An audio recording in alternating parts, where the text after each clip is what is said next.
اعوذ باللہ من الشیطان الرجیم بسم اللہ الرحمن الرحیم السلام علیکم ورحمۃ اللہ وبرکاتہ۔ آپ دیکھ رہے ہیں میرا یوٹیوب چینل نگاری ولاگ HD۔ میں آپ کو ایک چڑیا کی نصیحت سنانے جا رہا ہوں۔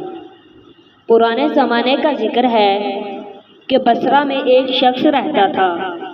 وہ چڑیا کے شکار کا بہت شوقین تھا، جس کی وجہ سے وہ لوگوں میں چڑی مار کے نام سے مشہور تھا۔ وہ حد درجہ باتونی، بے وقوف اور لالچی تھا۔ وہ معلومی کام کر کے اپنی زندگی بسر کر رہا تھا۔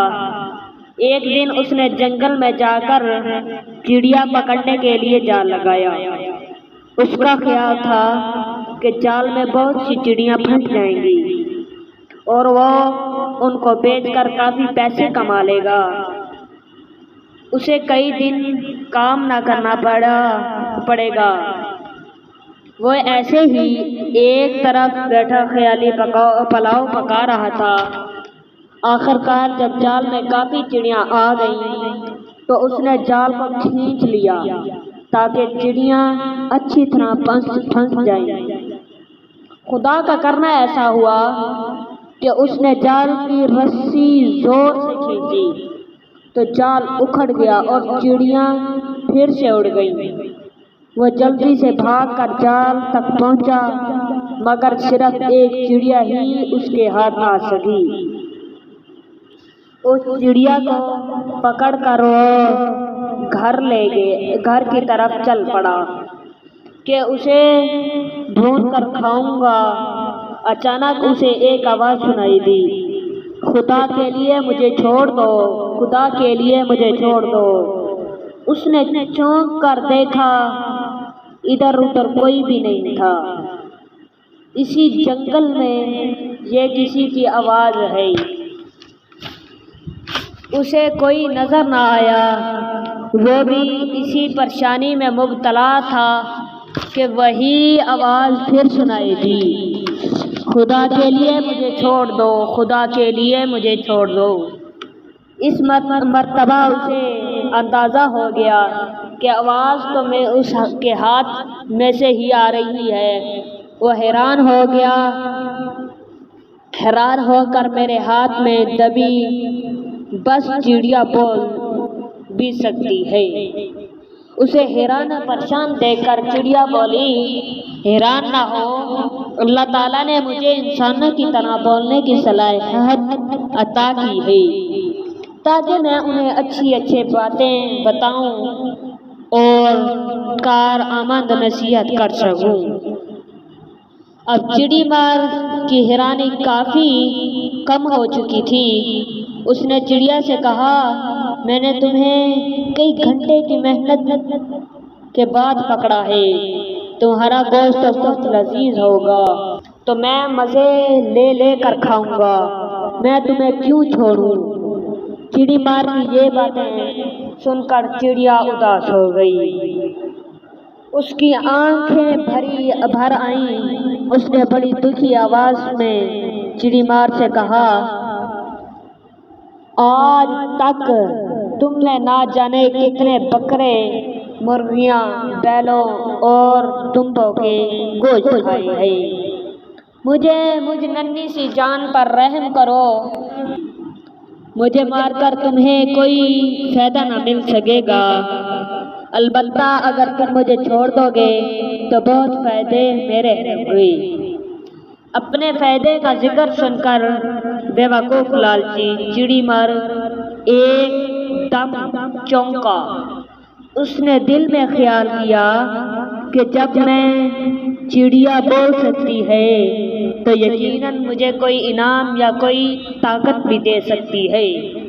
اس نے فوراً پوچھا، کیسا فائدہ؟ تم مجھے کیا بتاؤ گی؟ چڑیا نے جواب دیا، میں تمہیں 3 نصیحتیں کروں گی جو تمہارے بہت کام آئیں گی اور زندگی بھر تم اس سے فائدہ اٹھاؤ گے۔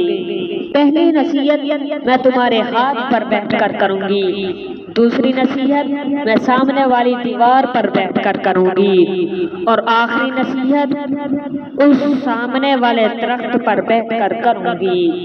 تھوڑی دیر سوچنے کے بعد چڑی مار چڑیا کی بات مان گیا۔ اس نے اپنی بند انگوٹھی کھولی اور چڑیا کو اپنے ہاتھ پر بٹھا کر بولا، چلو پہلی نصیحت کرو۔ چڑیا بولی، میری پہلی نصیحت یہ ہے، کسی بات کا پورا ہونا ممکن نہ ہو اس کی خواہش نہ کرو۔ اتنا کہہ کے وہ اڑی اور سامنے والی دیوار پر جا بیٹھی۔ وہاں بیٹھ کر بولی، میری دوسری نصیحت یہ ہے کہ جو چیز تم سے کھو جائے اس کا غم نہ کرو۔ یہ کہہ کر وہ اڑی اور قریب والے درخت کی اونچی شاخ پر جا بیٹھی۔ تم نے مجھ کو چھوڑ کر بہت بڑی غلطی کی ہے کہ میرے پیٹ میں ایک قیمتی موتی ہے۔ وہ موتی حاصل کر لیتے تو اس کو بیچ کر مالا مال ہو جاتے، یہاں تک کہ تمہاری نسلیں بھی اس موتی کے بیچنے کے پیسے کھا رہی ہیں۔ یہ سن کر چڑی مار نے اپنا سر پکڑ لیا، سر پیٹ لیا، بہت پچھتاوا ہوا اور افسوس کرنے لگا کہ ہائے، یہ میں نے کیا کر دیا، میں نے چڑیا کو چھوڑ کر بہت بڑی غلطی کی ہے۔ کچھ دیر بعد یوں ہی پریشانی کے عالم میں بیٹھا رہا، پھر ٹھنڈی ابھر کے بولا، اچھا تیسری نصیحت بولو، بتاؤ۔ یہ بات سن کر چڑیا کھلکھلا کر ہنس پڑی اور بولی، تم نے میری پہلی 2 نصیحتوں پر عمل کیا ہے، جو تیسری نصیحت پر عمل کرو گے؟ میں نے کہا تھا کہ جو نہ ہو سکتا ہو اس کی خواہش نہ کرو۔ تمہیں اندازہ ہو جانا چاہیے تھا کہ اگر ایک فائدے میں تمہارے ہاتھ سے نکل جاؤں گی تو تم دوبارہ مجھے پکڑ نہ سکو گی، مگر تم نے دوسری نصیحت کے لالچ میں مجھے چھوڑ دیا۔